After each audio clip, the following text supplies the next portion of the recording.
Hello everyone, welcome to our webinar, The Future of Search Marketing.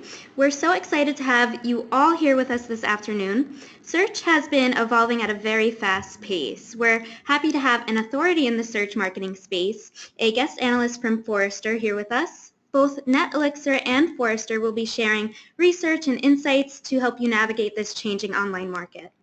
My name is Alyssa Zaremba. I am a marketing manager here at NetElixir, and I will be the host of our webinar today. Before we get into the webinar presentation, I wanted to go over some housekeeping guidelines. If you experience any technical difficulties at all during the webinar, please type it into the question bar at the bottom of your GoToWebinar panel, and we'll be sure to address them as soon as we can. Also, if you have any questions at all during the webinar, please be sure to also type them into the question panel because at the end of the webinar, we will have a question and answer session.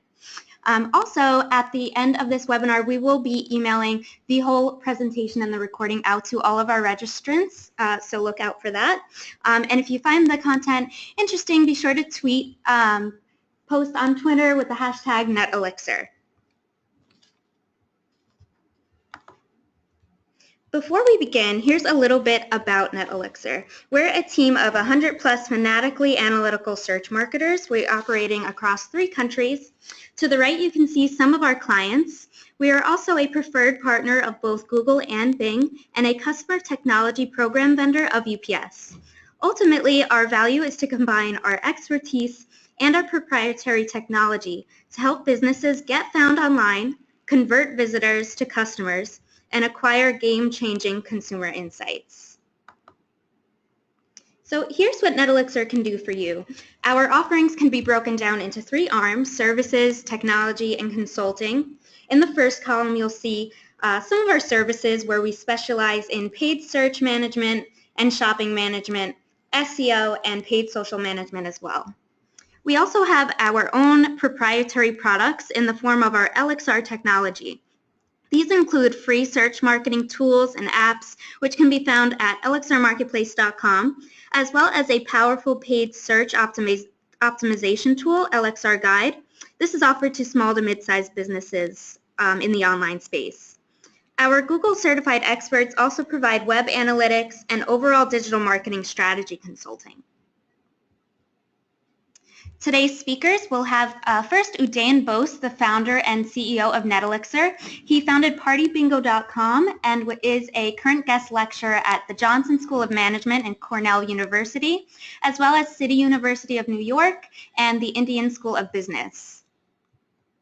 Following Udayan, we will have Colin Colburn, an analyst at Forrester servicing B2C marketing professionals.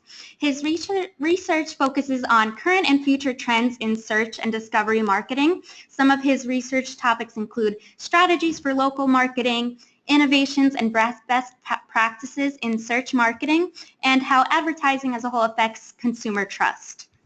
So with that, I will hand it over to Colin. Excellent.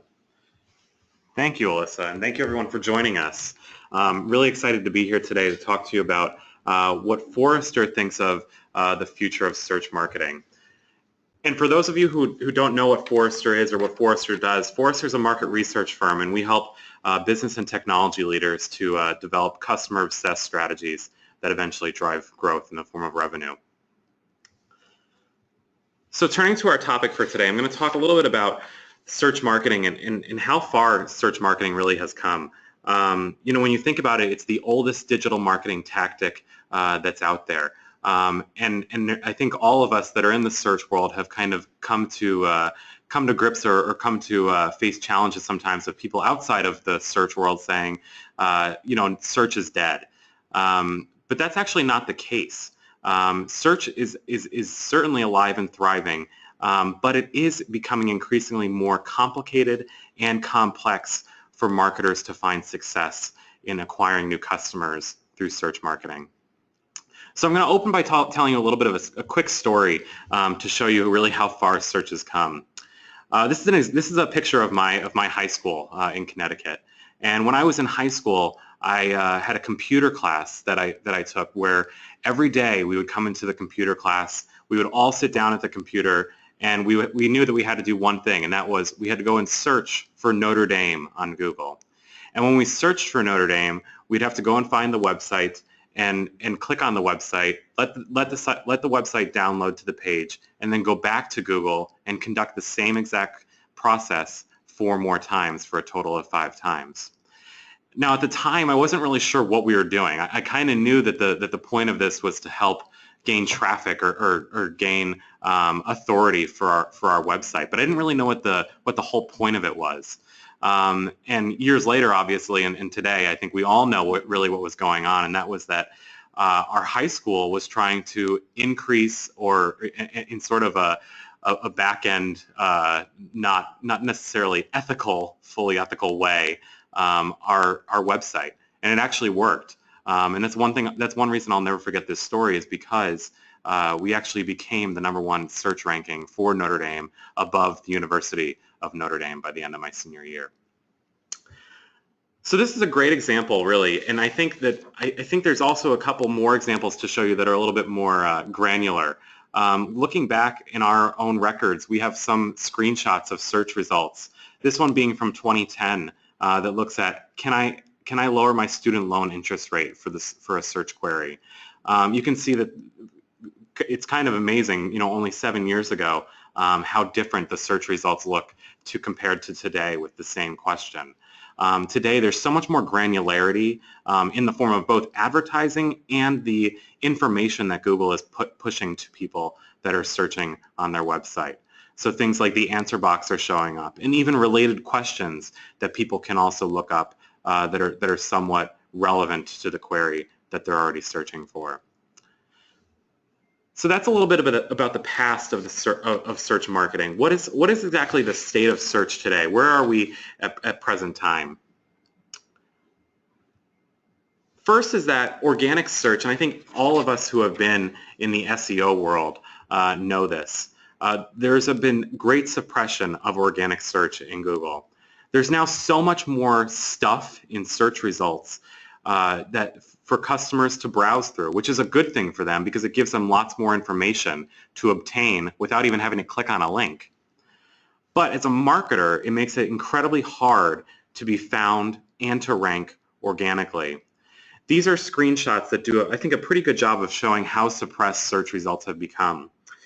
The two screenshots on the left are desktop search results from 2013 and 2016 with the query for sneakers. And on the right side are two screenshots of a mobile search for sneakers, both from 2013 and from 2016. And you can see how far down organic search, especially on the mobile side, has been pushed down because of things like ads and also granularity of things like map pack results. On the paid search side of things, a big piece of news from 2016 was that Google eliminated all ads on the right-hand side of search results. And at the time, there were no dramatic increases in CPCs from the elimination of overall inventory.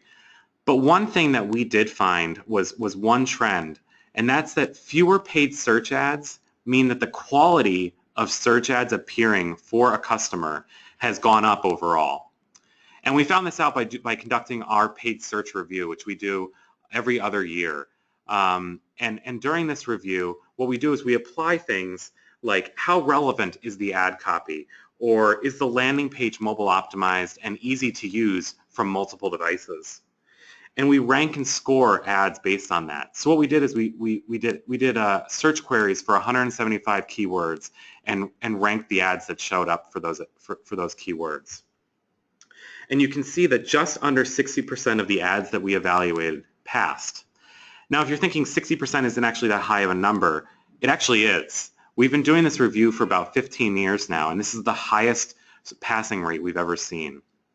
So what this means for most marketers is that if your ads are not user-friendly, if they're not accommodating to users' searching needs, then you're going to quickly fall behind, both from a competitive advantage standpoint and also just from a consumer trust standpoint as well. Now I'm going to get into a few of the best and worst examples from that piece of research. A first best example comes to us from Gillette. And when we search for the term razor blades, you can see that Gillette's ad copy prominently shows the keywords in both the ad title and the description. And then when you click through to the landing page from that ad, you see that there's also the same keywords that are going all the way through to the landing page. This gives both a good experience for the customer, and it also gives it gives them the ability to say, okay, this is actually an ad that is relevant and useful to my search that I'm conducting for whatever given term it is. Another best example that I wanted to walk through was from Pampers for the keyword diapers. Now, Pampers ad had good keyword presence and also utilized ad extensions with relevant and enticing offers, as you can see here. Their landing page, I think, is what was actually most interesting because it was fairly unique. Yes, they used the diaper keyword within the landing page, but it also had something to do that was a little bit more unique about diapers. So it was about finding your baby's diaper size, which is probably a common question for most people searching for diapers. You know, how do you figure out what is the right diaper size for the child that you're buying diapers for? So this was not only usable, but also very unique and only for certain searchers as Pampers was looking for. Now switching over to a couple of the worst examples, which I think people tend to like to see more than the best. When we searched for the term mascara, we came across an ad from L'Oreal. Their ad on a mobile device used the term in the ad title, but didn't use mascara in the description at all. And it didn't provide any unique offer to target specific users or searchers. And it didn't offer a reason for the user to click on the ad in the first place. Without the term mascara in the title description, you would have no idea that this ad is actually for that product. Another worse example actually came from the same search query on razor blades. Cadence served an ad that was fine, but lacked a unique offer to entice clickers to click on the ad. As you can see here, there's nothing really enticing that makes me want to click on this ad. There's no deal, there's no free shipping, there's nothing really associated with why should I click on this ad over the other 5 ads that appear for razor blades. And I think what was worse about this ad was the landing page that was associated with it. It was a poor attempt at going to a responsive design format, but not really working out well. As you can see, and it's a little bit hard to tell just from one screenshot, but this is not really a usable ad. As soon as you click into the landing page, you have no idea this is about razor blades. For all you know, it could be about, you know, a construction design site or something. And it kind of half-heartedly attempted to get you to call or email someone about razor blades, but it didn't really solve the customer's need or problem at that time. So I want to switch gears a little bit and also talk about the present, and that's that I think most of us know the term just Google it, or I'm going to go and Google something about, you know, shoes or sneakers or whatever. The reality is that customers don't just Google it anymore. And we have this question as part of our consumer technographics data that asks consumers, how have you found the websites you've visited in the past month? And as you can see, natural search results, a la Google or Bing, are still at the top, and they've been at the top for years.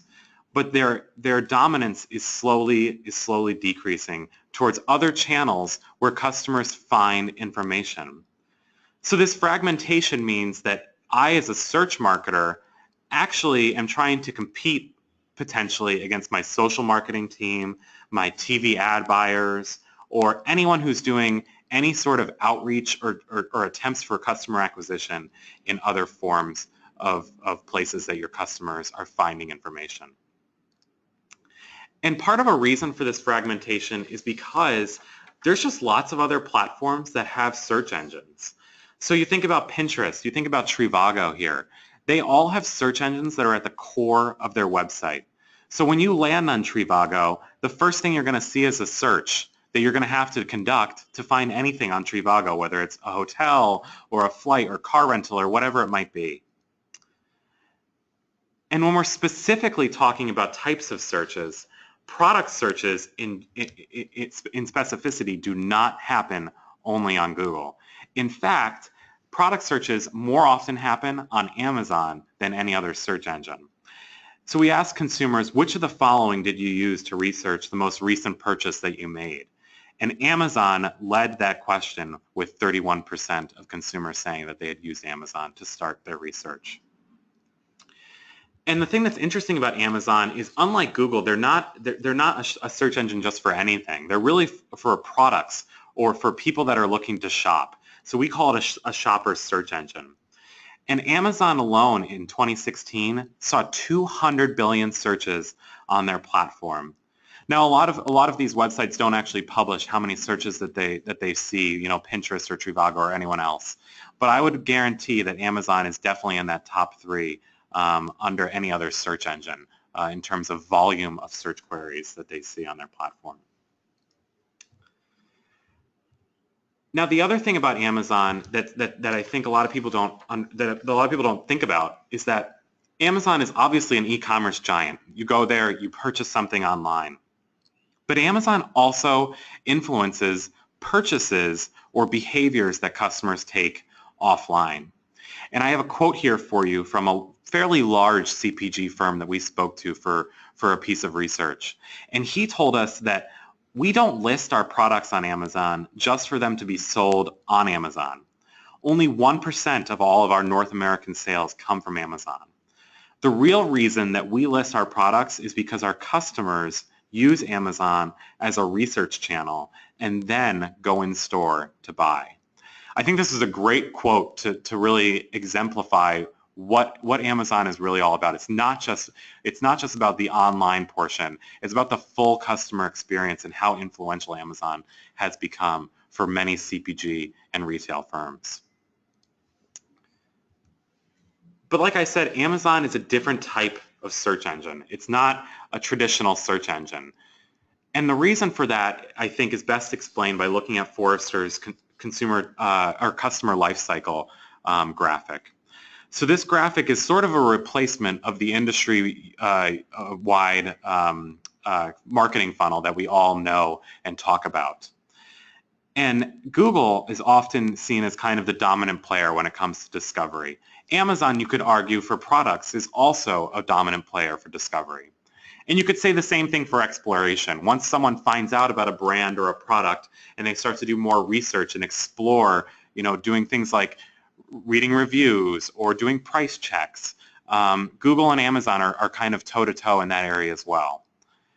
But the real differentiator for Amazon is that Amazon is also the place where customers buy. And what this means is that as a search marketer, as someone who might be selling in Amazon, this puts you even closer to the end result that you want to achieve in any of your search marketing programs. And the best part is that this is sort of our Forrester's overall take about Amazon, and that's that marketers can take advantage of Amazon by leveraging the best practices that they've learned and attained and written down over time from Google to increase their discoverability on Amazon. So what I'm going to do is I'm going to go into the 2 main buckets of how to promote products on Amazon. Obviously, there's the organic aspect and there is the paid aspect. So I'm going to get into the organic part first. So through our piece of research on Amazon, we looked into what factors that are part of Amazon's search algorithm do they take into account most. And the first thing that we thought was most important about Amazon's algorithm was sales, which is a key indicator of how good or how popular a product is for Amazon.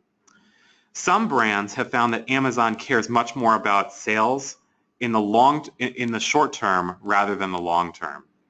So we spoke with Buy Brands, who sells lots of juices and drinks on Amazon. And they told us that the most important factor in search ranking for their products was a quick burst of velocity in sales as soon as that product was listed.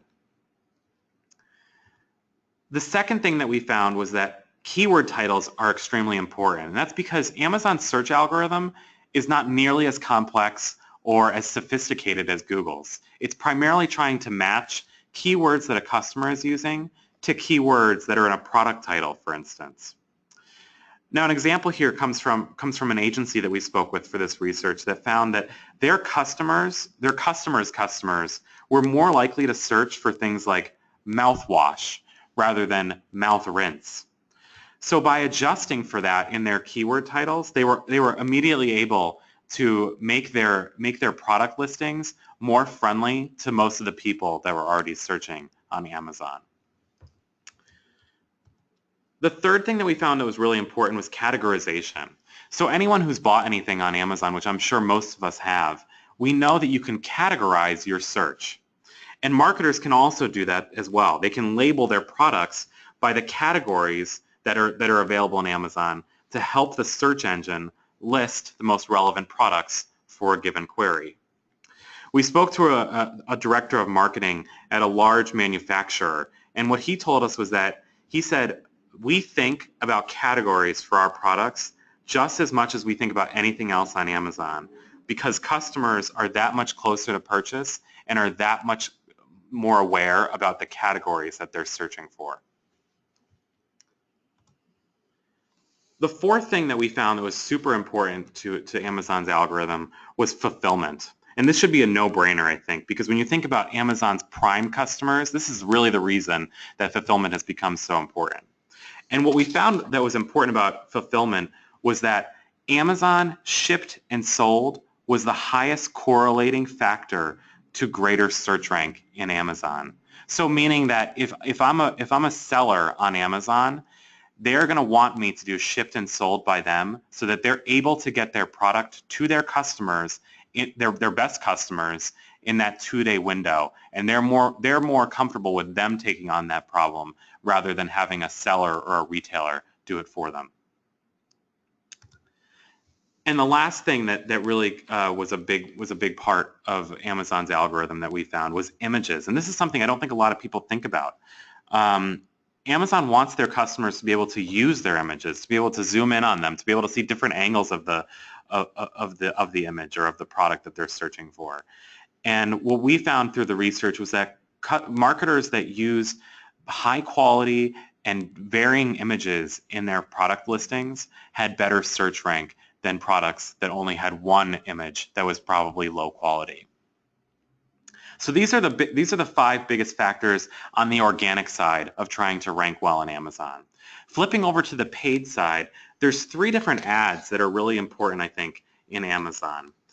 First being sponsored product ads, and these are the PLAs of Amazon, really. And most marketers that we spoke with that were marketing on Amazon found these to be the most useful. In fact, most of the marketers that we spoke with were spending 90% of their Amazon marketing budget on sponsored product ads.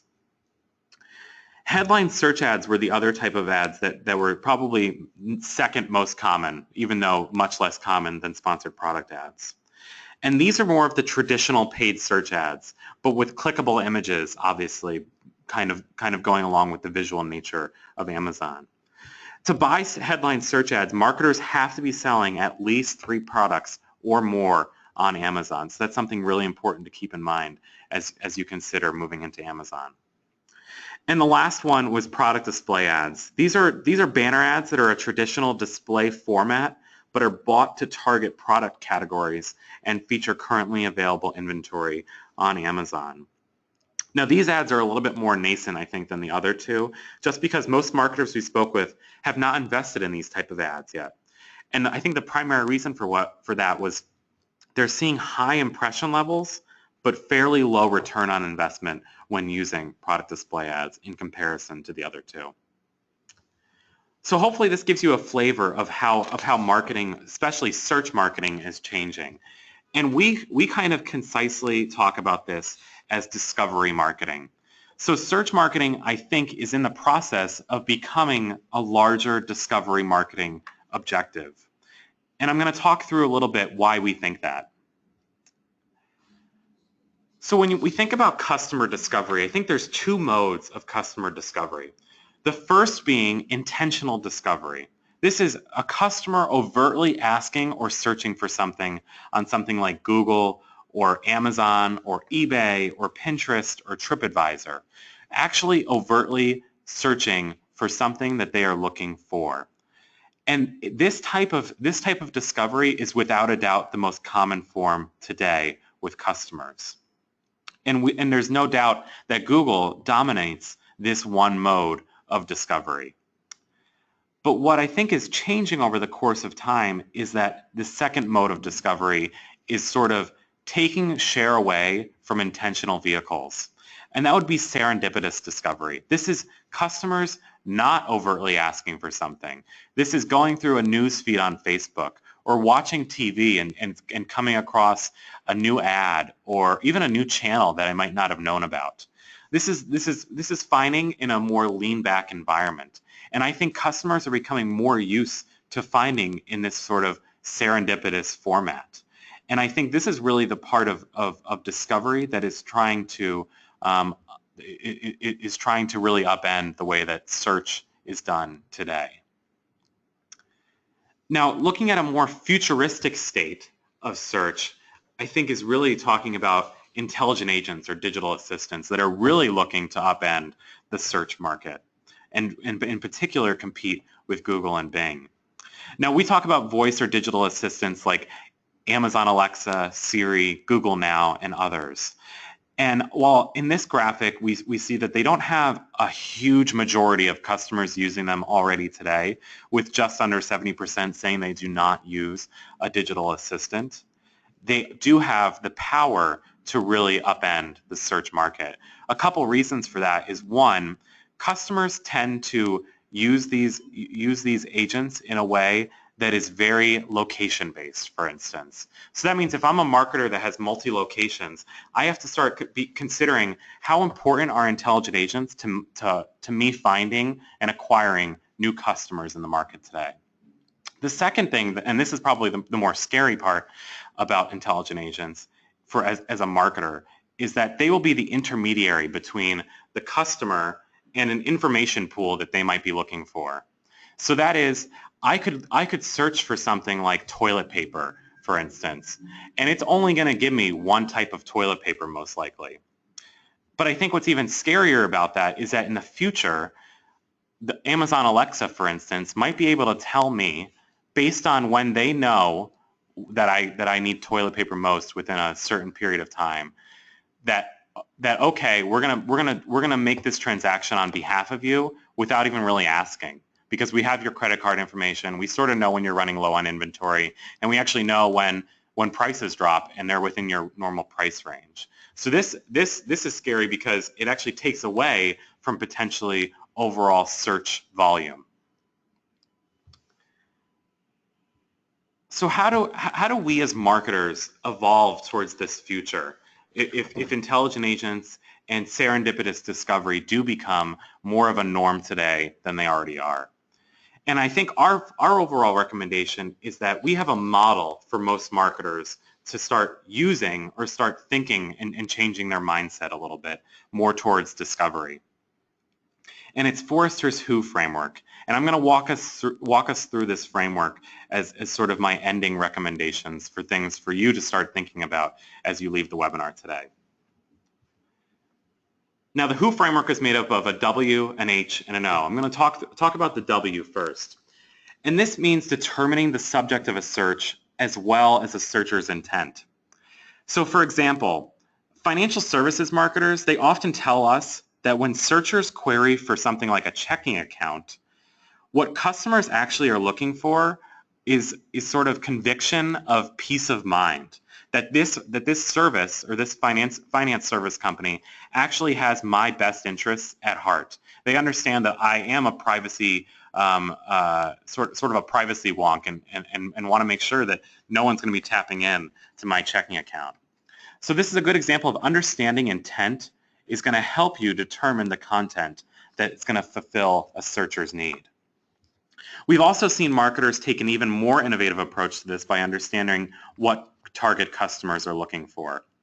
I recently spoke with a medical manufacturing company that was trying to use Google Trends data and social listening data to figure out when flu season was going to spike in different markets so that they could up the inventory and also use ad campaigns to get people more aware of their products. I think that's a great example of figuring out what is it that my target customers seek and when. So the second part of the WHO framework, the H. To answer this question of how does my customers find, what you'll have to do is plot the sources, so Facebook, Yelp, or a mobile app that your customers use to find information about your brand or product.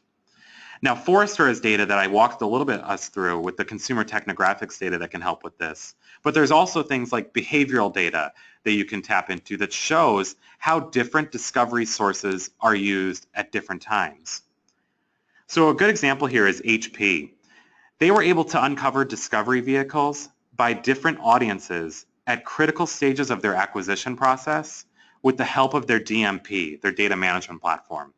And they did that by integrating multiple proprietary and third-party data sets that looked at what was the customer journey and how was the customer finding different things about HP or different products over the course of time.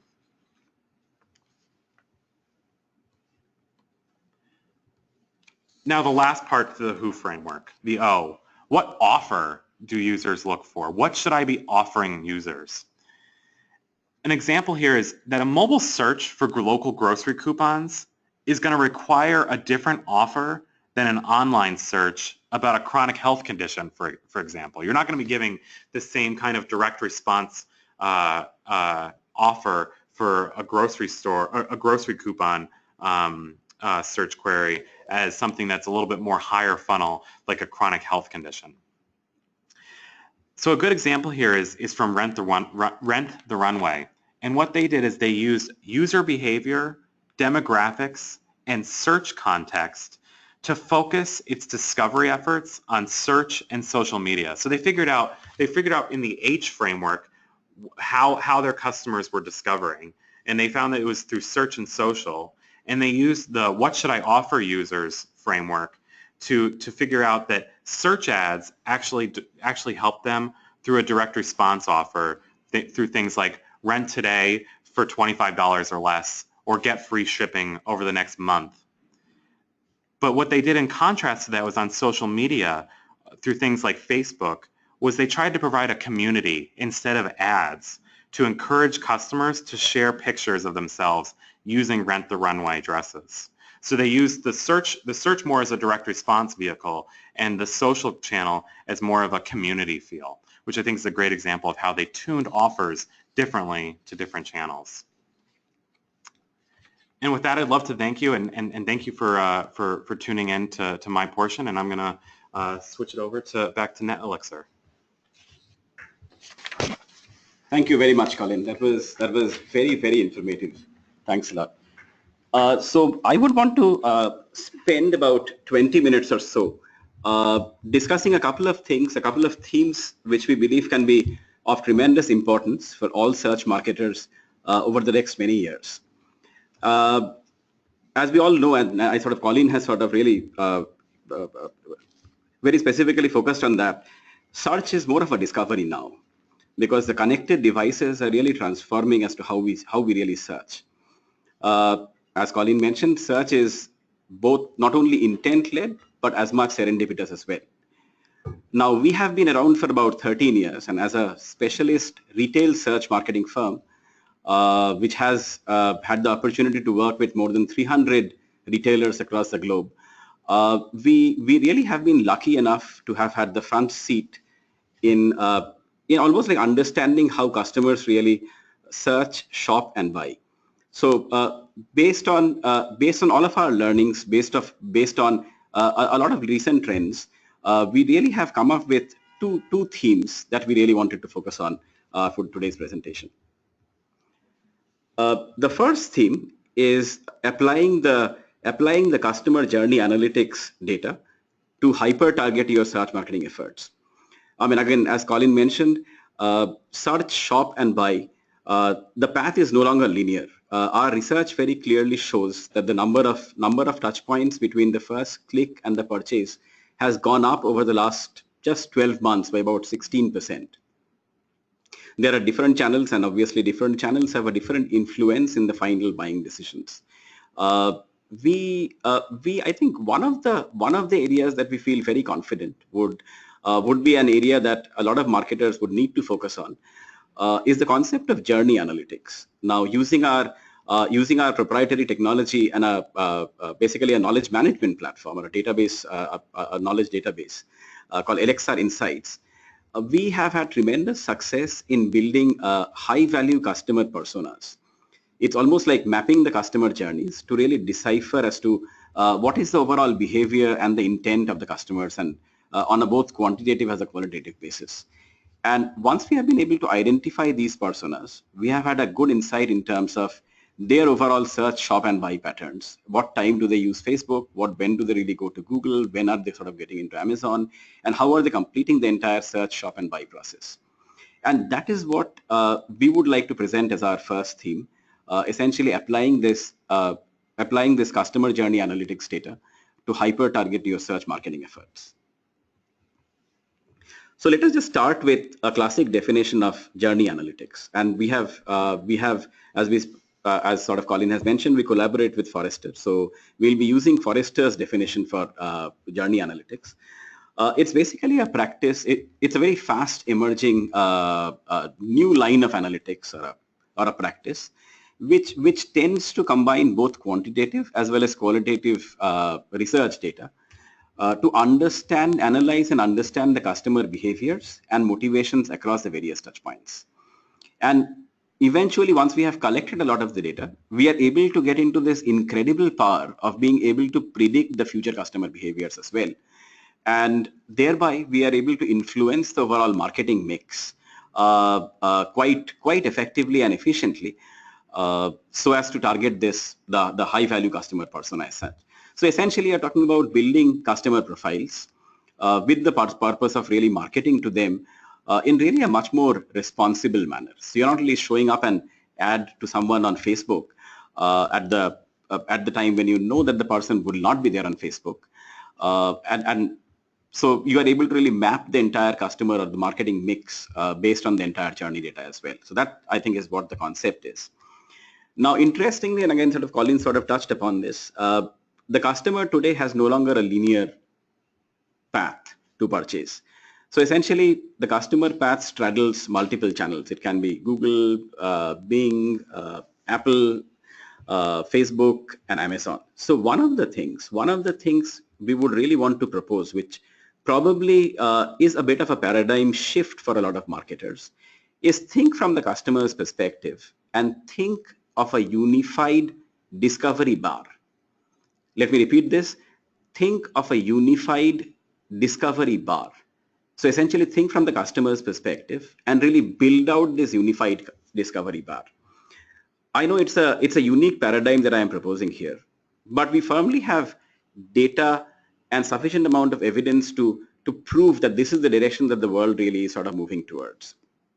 So the marketers, I think one of the challenges, especially the larger marketers face, is they tend to have teams that work in silos. So they have a separate social media team, a separate paid social team, a separate SEO team, separate SEO team. Think from the customer's perspective. For them, it is just one continuous process from the first click to the search to the purchase. So think of that unified discovery bar, and you may want to really rethink about how exactly you allocate and realign your teams to really be most relevant to the marketers or to the customers. So let me sort of put this into a bit of an explanation and maybe give you an example. Meet Lisa. She is a typical high value customer for plus size women's apparel. And again, we have taken some data points from our tool Elixir Insights with an aspiration of gaining a little bit more insight in terms of how does Lisa really search, shop, and buy. And we have really broken it down into both desktop as well as mobile. So let me get into the desktop first. So she is more likely to buy between 7 p.m. to 9 p.m. So we think that she is back from office, she has already had her dinner, and then she sort of has time at her leisure to sit down and really sort of do this and complete the search process that she may have initiated maybe on mobile. She finally completes the search process on the desktop. Very interestingly, we see that when she is using the desktop to complete the purchase, the time gap between the first click and the actual purchase happening is 24 hours in 69% of the cases. So 69% of the times, or the probability of her completing her purchase that she had started within 24 hours is 69% or higher, which is quite substantial. So we are looking at those desktop buyers being a lot more focused and quicker buyers compared to, as I'll sort of show shortly, the mobile buyers. 8% of Lisa's journeys, whenever she sort of buys women's apparel or plus size women's apparel, is likely to start with the first click happening on a paid ad. Very interesting. So 8% of all the customer journeys start with the first click on a paid ad. 8% is not a small number by any means, as you know, because we are talking about all the channels. This is not only search, this is search, social, anything. The entire discovery marketing sort of overall portfolio channel. We are also seeing, this is just more of the number piece, we saw in the first quarter of this year, and this is very recent data about plus size women's apparel, we saw that the overall bag size or the overall purchase size or order size or the order value that sort of Lisa purchased actually went down from the desktop by about 5% compared to last year. We are also able to track that typically every time she sort of does the search, her average search query length is about 2.9 words. So she is in many cases very specific in terms of what she really wants to buy. Let us see as to how these numbers are when Lisa is searching using a mobile phone. So she is most likely to buy between 5 p.m. to 7 p.m. So again, there was a discussion internally within the NetElixir team, and we felt, some of us came up with an hypothesis that probably Lisa is traveling back from office, and on her way back from work, she is able to use her mobile phone to continue and complete the search process. Very interestingly, only 19% of the purchases that she had started are likely to get completed within 24 hours when she is buying using the mobile devices. Now contrast this with 69% completion within 24 hours when the purchase finally happened through a desktop. Very interesting. It's a remarkably different percentage. 6% of all the customer journeys started with a paid search click when the final order was completed using a mobile phone. We saw a significant increase in terms of the average order size or the bag value, which increased by 15% compared to Q1 2016 when the last purchase or the last click was happening from the mobile phone. As expected, the average search query length was 2.1 words. It was a little lesser than what the overall search query length was when she was doing the search using a desktop. So using all this information, we have built out the customer personas. You may ask, now what? So what should we as a marketer do? So I really wanted to cite an example we wanted to focus on. The second theme, and which actually started interestingly as almost like a research project within NetElixir. So we have in NetElixir an interesting lab that we call the NetElixir Insights Lab that we started a few years back. And the purpose was to sort of come up with some crazy experimentations. Being fanatically analytical that we sort of keep on experimenting on each and everything within a search ad or a campaign, etc. So we said, can we really sort of find out and treat each search engine results page or SERP as almost like a storefront? And can we think of as to what storefronts do we really want to own and how much money are we making from that search ad?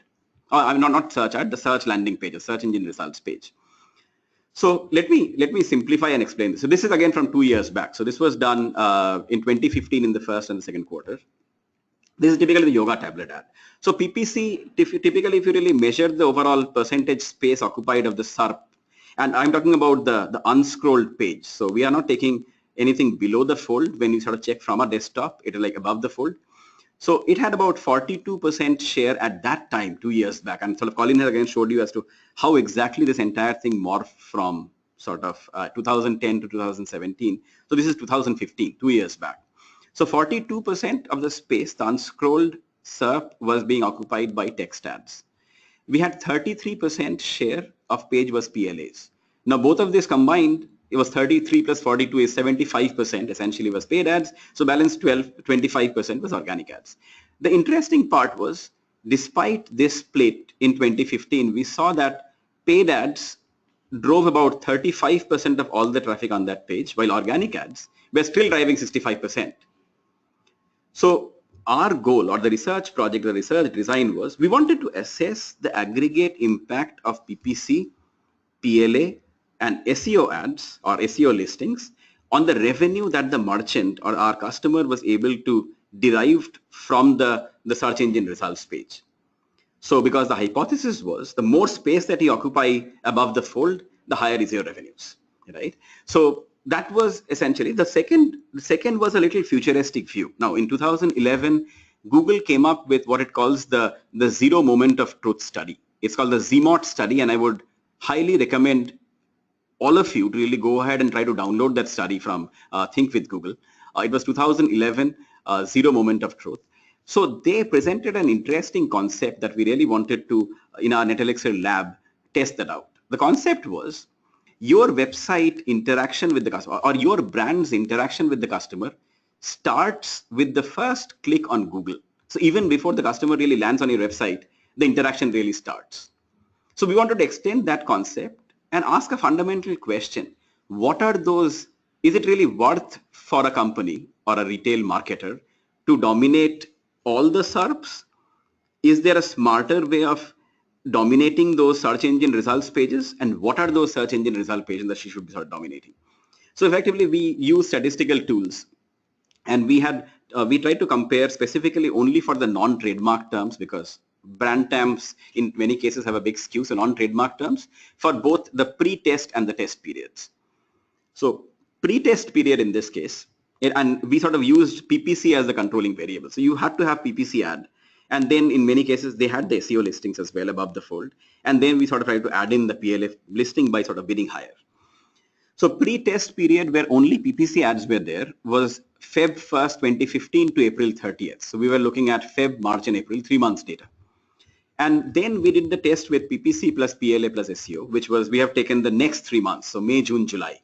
Now the data set was only non-mobile SERP, because this was, again, at that time, mobile wasn't really as big as it is today. We essentially selected only the non-mobile SERPs for our purpose. We limited it to only non-trademark keywords because we didn't really want a big brand name or a trademark word to skew our research findings. PPC listing was the controlling element, so PPC listing had to be visible above the fold, and we really wanted to see if you really add to this a PLA, and then you add to it a PLA and an SEO. What is the overall revenue that you are making from this particular unscrolled page? We used only the last click attribution because it was very difficult for us to do this study if we had taken the entire attribution based on the various sort of timeliness of the touch points. So we used only the last click attribution, and then we sort of did some data normalization. We factored in and tried to sort of use a certain budget range, because some of our companies spend a lot of money. They spend about anywhere between $3 to $10 million a month. So again, these skew the overall results quite substantially. So we really wanted to be sensitive to do it for customers who had budget in this period, which was anywhere between $50,000 a month to maybe about $75,000 to $80,000 a month, right? The middle market. And then we sort of had to factor in for seasonality. So we obviously couldn't really take into our consideration any company which had products that were very seasonal. Then the product category and assignment had to be defined, because we had to rely on customers and the product categories which were a little more commonplace rather than exotic categories or very high average order value categories. So we took the AOV range anywhere between 75 to 100. So average order value between $75 and $100. Geography, we really wanted to do it across the country. So we really sort of tried to normalize for the geographical influences, and we skipped any abnormal one-time orders. So it was interesting. So this is basically what the controlling variable was. As I have mentioned, the PPC listings was a controlling variable. Let us see what is the impact. What is the impact that we would have? How much more sales can we get if suddenly a PLA listing sort of start appearing, right? Suppose suddenly your sort of PLA listing starts appear on the SERP. How much more lift can you get? We were amazed to see that the overall lift, if your PPC ad showed up, the text ads, and PLA ads showing up above the fold, was as high as 18% higher revenues. 18%, 18%. And we are talking about revenues, I'm talking about the conversion rate as well. The conversion rate went up by 18%. Huge. Interestingly, we also took those cases where it was not only PPC and PLA, but SEO listing also showed up. Any guesses as to how much they sort of changed? We were shocked. SEO listings actually pulled down the overall revenue we were able to sort of get from that page at 12.2%. Isn't it crazy? I mean, the PLA listings took the conversion rate and the revenue up by 18%, but the moment you added PPC, PLA and SEO pulled it down by 12.2%. Still though, I mean, the aggregate impact on orders was 10.7%, which is substantial. So you sort of grew the revenue by having those multiple ad or listing formats by 10.7 or 11%. But we found it to be very interesting. So just to very quickly summarize, there is very clearly a significant list in the overall orders when there is a conscious effort to maximize the value of SERP. So decide as to what SERPs or search engine results pages do you really want to own, and how can you really maximize the money that you are making out of those. The second is the PLAs added on to text ads had the highest impact. We believe, I mean, probably the product images at that time, it was still a pretty bit of a novelty, and that's probably one of the reasons why Google has come up with the right-hand side all product listing ads. We believe that the PPC text ad and PLA combination was enormous. In fact, we had done a recent study where we saw that 26% of all the customer journeys in the retail industry end with the last click happening on a PLA ad.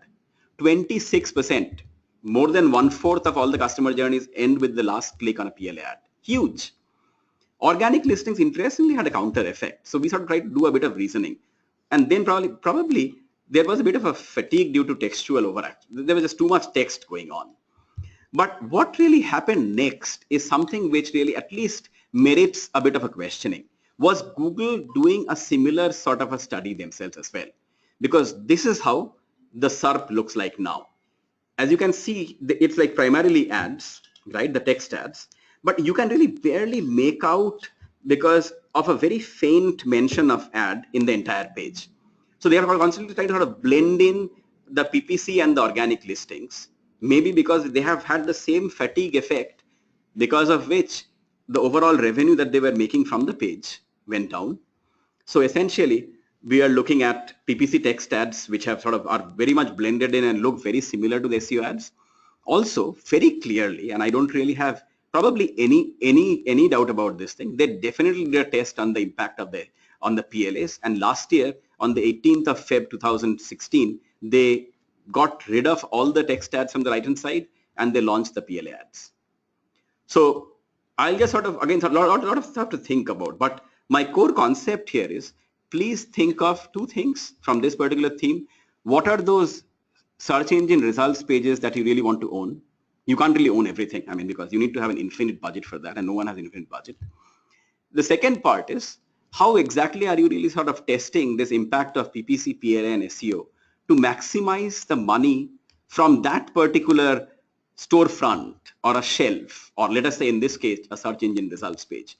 So I'll leave you with quickly a couple of themes. I know I've sort of overextended the time by 3 minutes, but very quickly, the first theme that we presented and that we have had tremendous success at NetElixir applying it with customers, I gave the Lenovo example, was applying the journey analytics in data to hyper target your search marketing efforts for greater efficiency and effectiveness. And we very firmly believe that it really helps you to market a lot more responsibly as well.